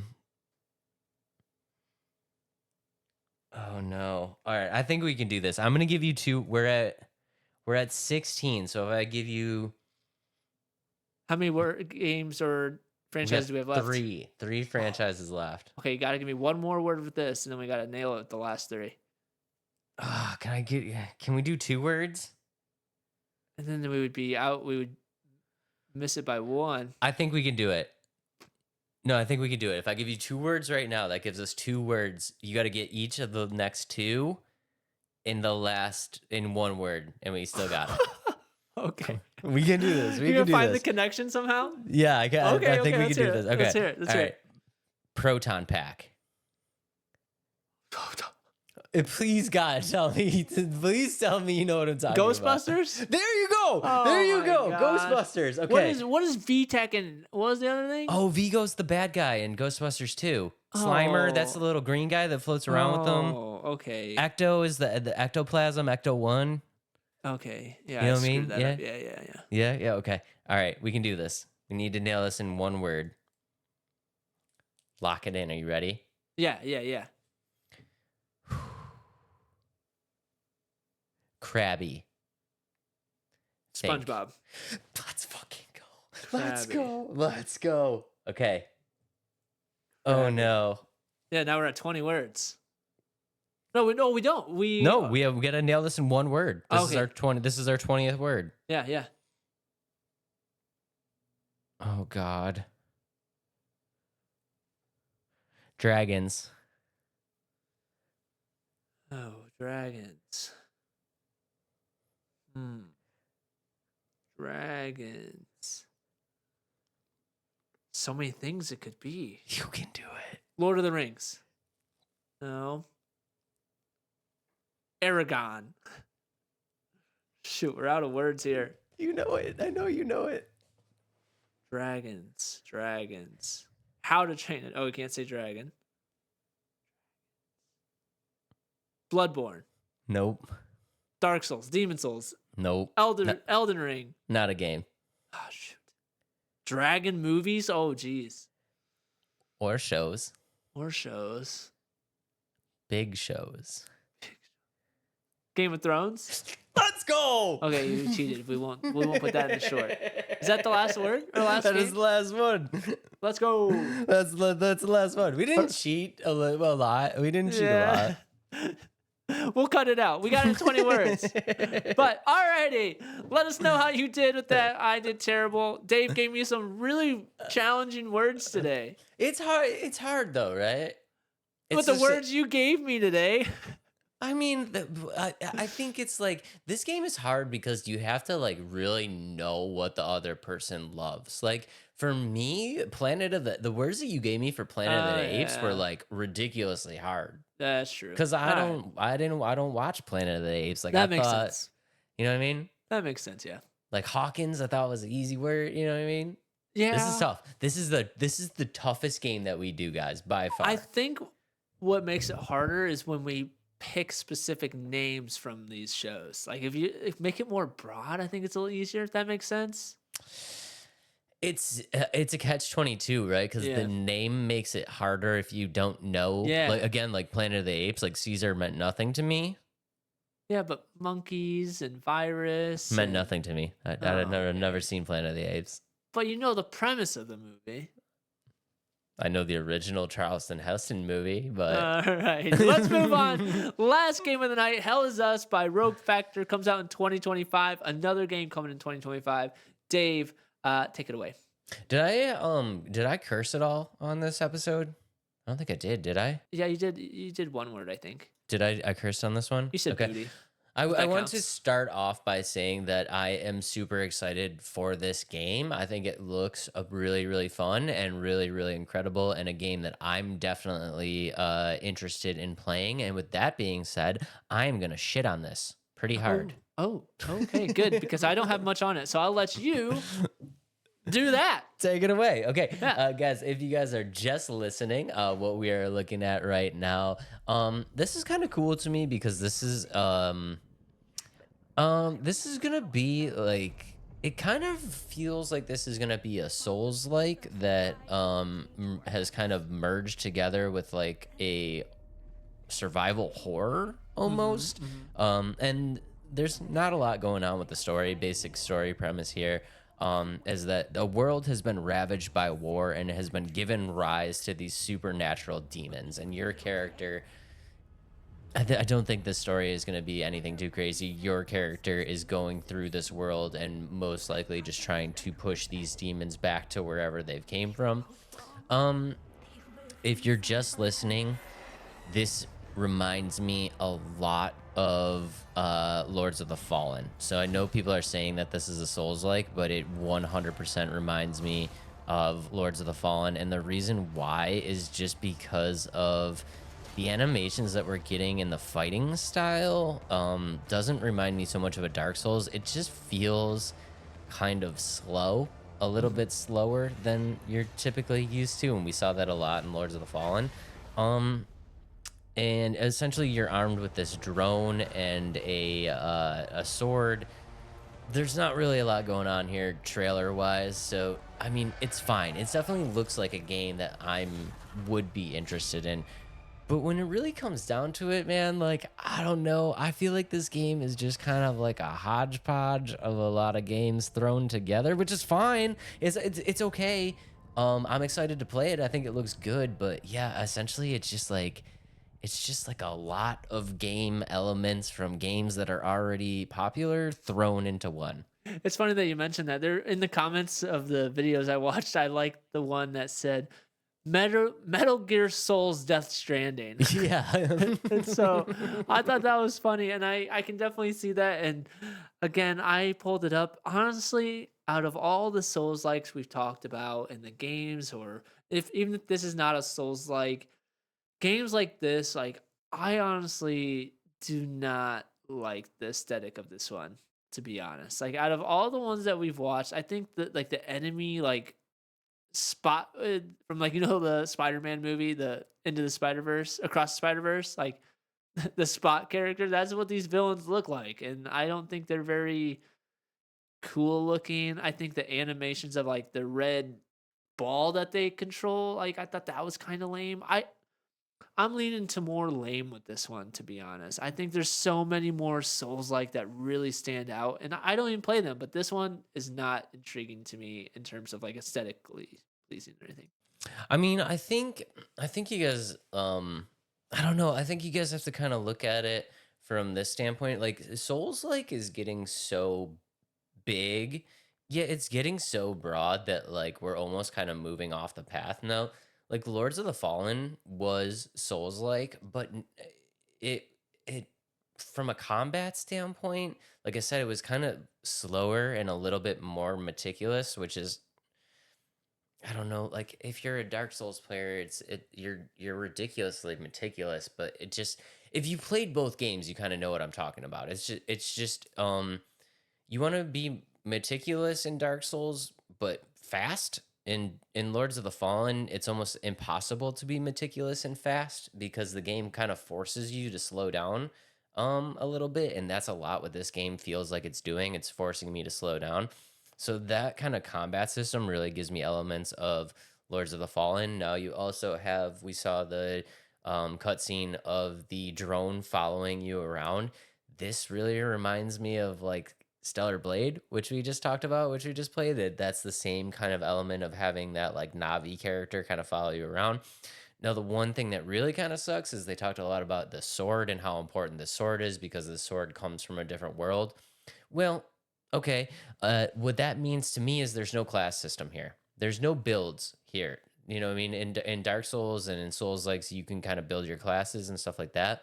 The importance of this sword tells me that there's probably only one way to play this game, which I think traditional Souls players and people that like Souls likes are not really gonna be love. They're not gonna be too happy about it. Now I myself am a strength build all the time, so like just having a sword is fine for me. But for other Souls players who like to play different ways, I don't think you're gonna be able to build classes here. I think you just have to play the game as it comes.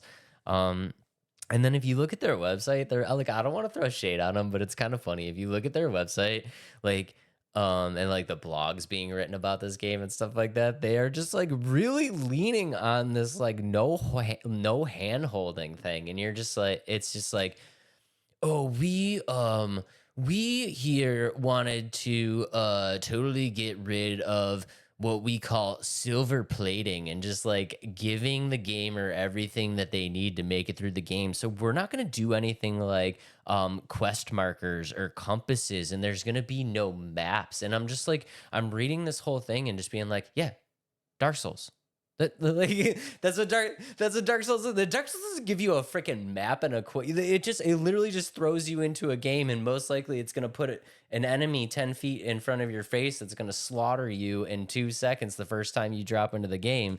Like, yeah, that's Dark Souls. And it's like, oh, we wanted to like build this investigative map with lots of secrets and multiple winding paths that all lead into, all intertwine and connect. And I'm sitting there and I'm just like, yeah, it's fucking Dark Souls, dude. Like what we get it. It's a Souls like why are you leaning on all of these elements that like have obviously been done before?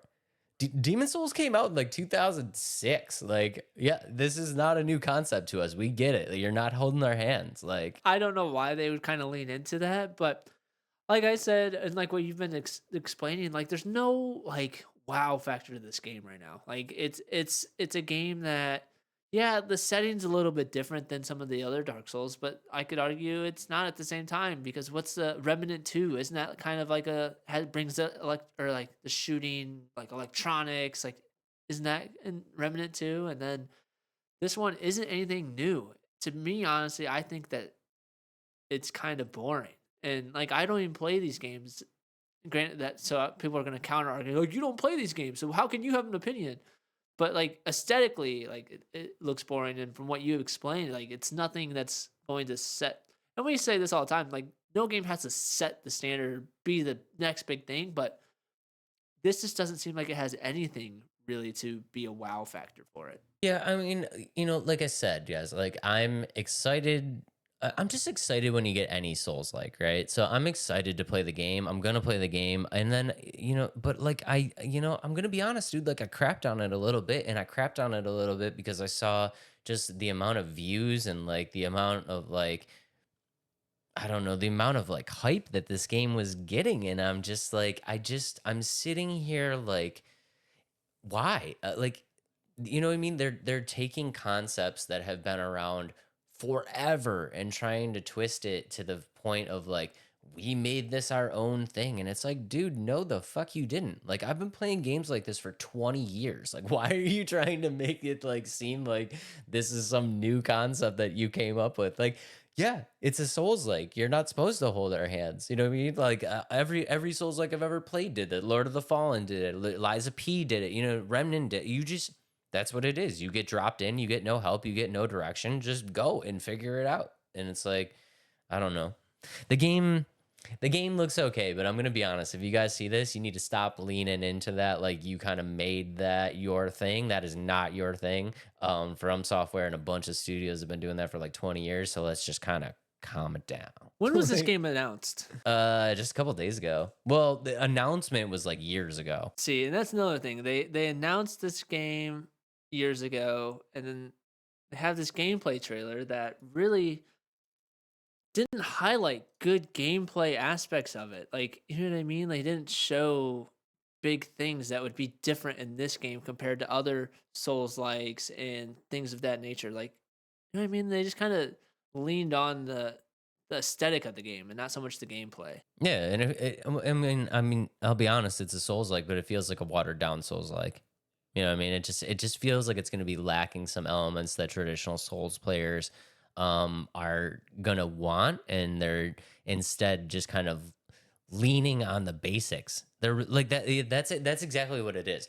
This game leaning on the basics, the bare minimum of Souls like like qualities. And there's a lot of hype around the game, and like I'm kind of curious why. So if you guys haven't like I said, I'm sorry that I crapped on it a little bit, but I just want to know if you guys have any like insights or something that I'm missing here, or if you totally agree with me and you're like, I don't understand why they're kind of like hyping this up. Let me know down in the comments below because I'm super curious to hear it. Yeah, I don't have much to say on it, so yeah, I mean that's all I really got to say on it because it just kind of exploded. You know what I mean? Like that trailer dropped a couple days ago and people were super hyped, and I was like, let's go new Souls like. And then I was like, oh yeah, I remember this being announced like 2 years ago, and then I kind of like did some deep diving on it, and I was like, this does it. Like I'm excited for it because it's a Souls like, but I'm like, this is kind of like the bare minimum of what I would expect from a Souls like. Yeah. So let us know down in the comments below if you are super excited for this one, or if you're kind of on our side and you're just like, I don't get it. Meh. But all right, Dave, you know what time that is. This game seemed like it was going to have a really cool atmosphere and a cool world involved, but the more I kind of looked at it and what you've described, it doesn't seem that way. So let's do a draft of the best video game worlds ever. Definitely not. Yeah. This is not going to be on the list. Yeah, definitely not going to be on the list. Do you want me to flip the coin, or do you want... Yeah, let's draft. Yeah, we haven't flipped the coin in a while. God dang it. I should have just taken now first I'll let pick. you introduce it. I'll let you do this. All right, this is going to be a draft of the best video game worlds of all time. Awesome. Dave, and I think I know what you think I'm going to pick, but I have a thought process, and I'll explain my thought process after we go through this draft, okay? Okay. So my very first pick of the video game world draft is Hogwarts Legacy. Wow. Yeah, it's taking so a Wizarding fun. World. So cool. It is amazing. That was on my list. I thought I was going to be safe. Nope. I thought I was going to be safe. How dare you? Okay. First up on my list, I'm gonna go with Los Santos from GTA. Yeah, see, I knew that was gonna be on your list. It's And gotta not be even on the my list. list. Not even on your list? Nope, and you'll understand why as soon as once we finish this up. Granted, I have a couple in there that are very similar. But Okay. my second pick here is Cyberpunk. Wow. Cyberpunk's atmosphere, the open world of that game is really cool. And so, yeah, I'm picking Cyberpunk.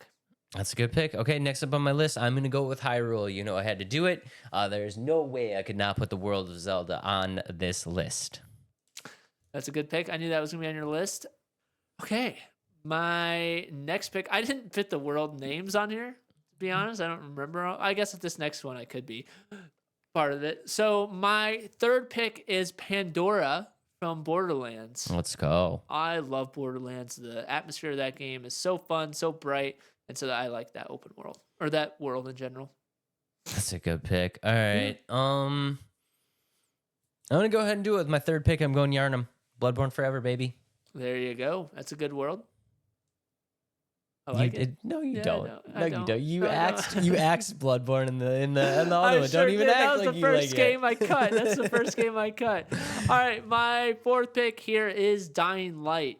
The parkour in that world. I think we kind of did this draft a little bit different, and like I think you picked the world itself. I picked like world/map, if that makes sense. Oh, okay. Like the capabilities of the map, if that makes sense. But Dying Light, I love that open world and we did it different, but that's okay. This is gonna work either way. Yeah. No, it's gonna be fine. Yeah, Okay.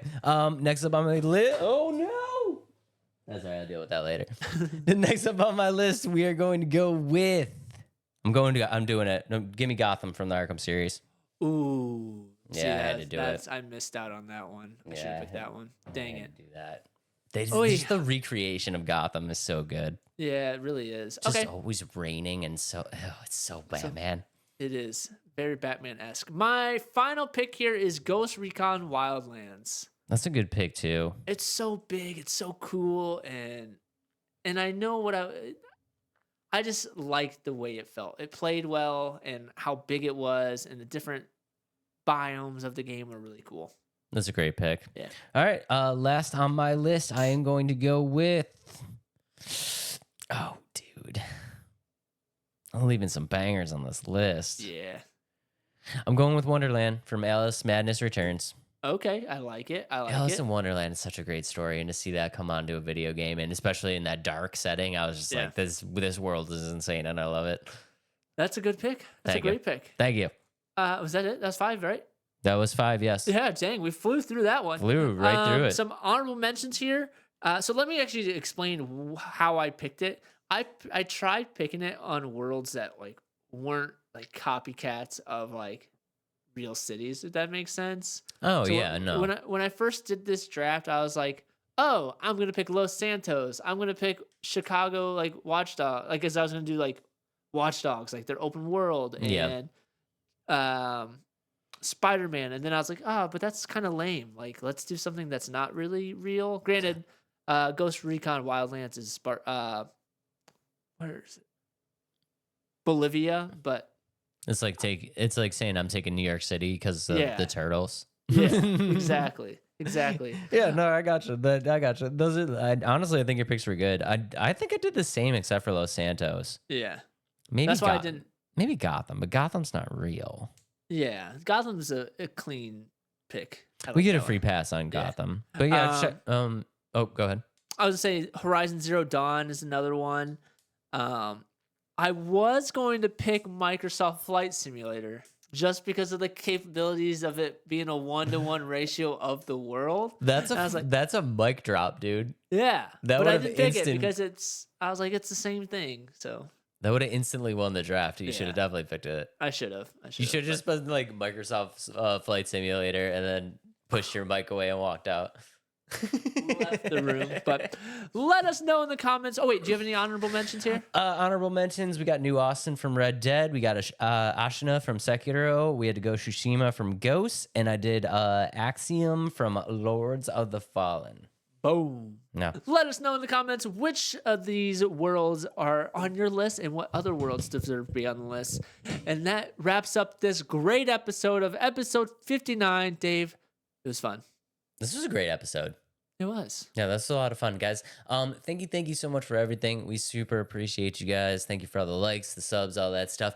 Do us a favor, come check out the live stream happening tonight. I believe this is the time this episode is coming. Make sure to hit all of the stuff down below this video just to make sure that you get notified. Love you guys very, very much. Adam, what you got for them? If you're not following us on all social media, please make sure to do so. Let's Talk Nerdy Podcast on all platforms here.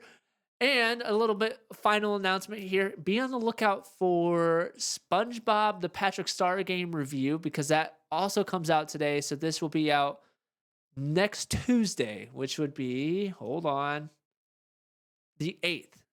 So be on the lookout for SpongeBob the Patrick Star game review coming out on the 8th. I'm excited. Adam reviews are back. We love you guys very, very, very much. And we will see y'all on the next one. Peace out, nerds.